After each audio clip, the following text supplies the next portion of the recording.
Good evening. Polling now consistently shows that over 70% of you think that Britain is broken. Well, I tell you what, today was another day that really proved that.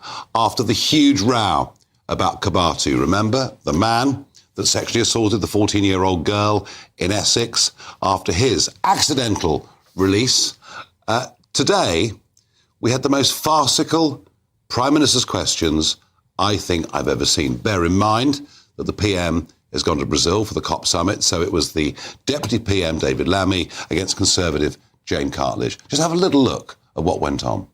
Can he reassure the House that since Kabatu was released, no other asylum-seeking offender has been accidentally let out of prison? Of course I apologise, and I'm sorry.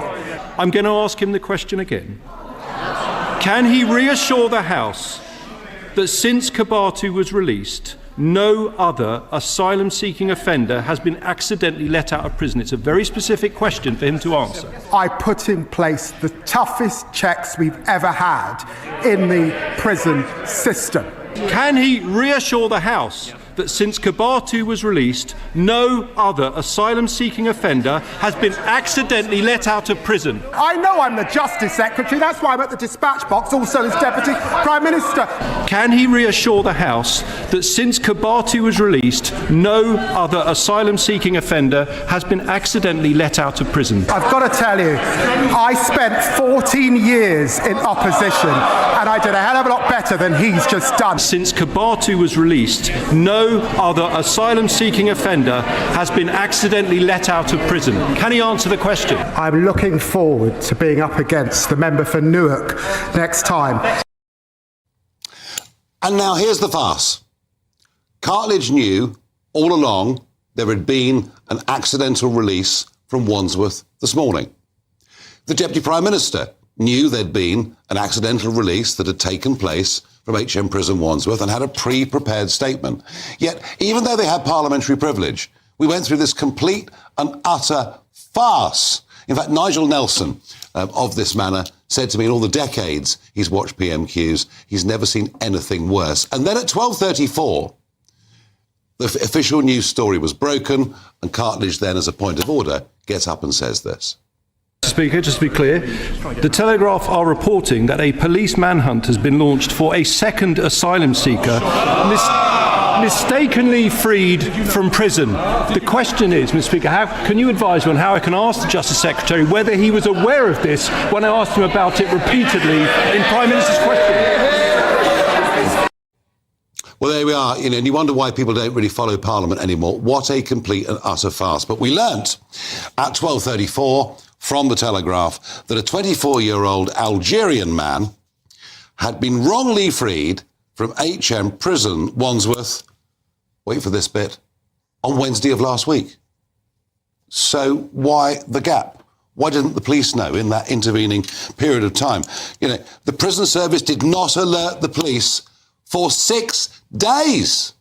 This guy's been out there for 6 days. He's a sex offender, for goodness sake. And if that wasn't bad enough, we then go on to learn that on Monday of this week, 35-year-old William Smith, on the very day that he was sentenced to 45 months in prison for multiple fraud, has also been released from HM Prison Wandsworth. You literally couldn't make it up. What better example could there possibly be of broken Britain?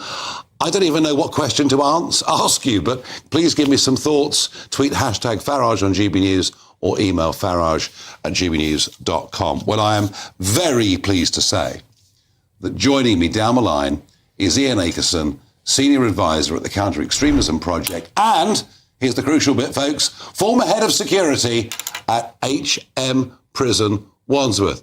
Ian, what the hell is going on? Well, good evening, Nigel. Can I just hastily add, I was head of security at Wandsworth back in the mid-90s when we were actually in charge of the prison, not the state that it's in at the moment.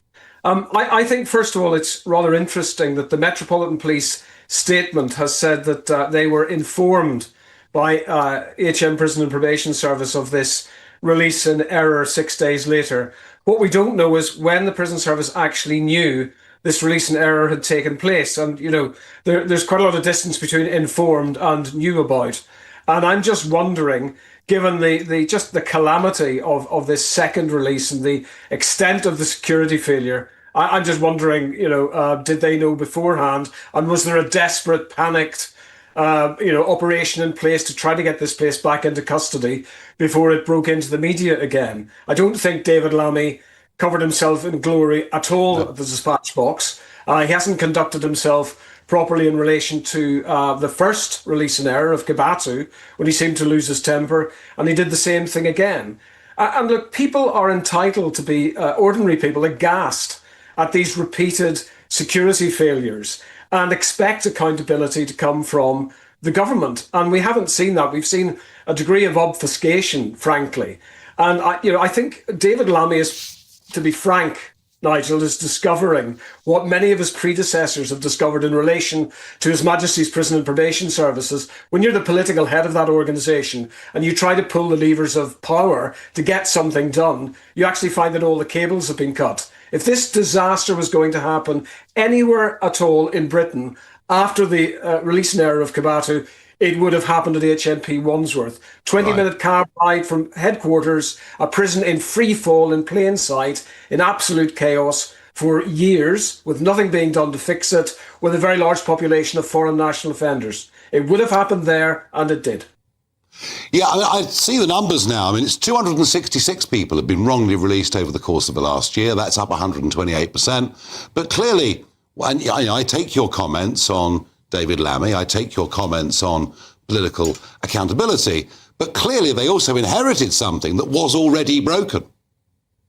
Well, there's absolutely no question about that. The prison service has been gutted of experience and personnel for years since austerity measures, absolutely criminally stupid austerity measures, removed 20% of the headcount of the prison service as the prison population remained static and then started to rise. They took all the experience out.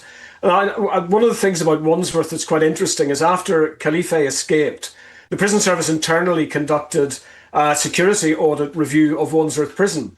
And some of those results were leaked to the media, and it discovered that 81 separate failures in safety and security had occurred to allow the escape of a terror suspect. And that included things like inadequate staffing, inexperienced staffing, staff asleep at their posts, staff looking at their phones instead of what was in front of them. So you're describing a prison, again, 20 minutes away from prison service headquarters, population 5,500 bureaucrats, where if you wanted to be sure that the disaster of Kibatu's release and the reputational disaster that happened was not going to happen again, you would be absolutely focused on places like HMP Wandsworth. And I've got to say to you, the fact that this didn't happen actually reflects on the boss class, the officials at the top of the prison service. I was just looking today at an organogram, Nigel, of the prison service.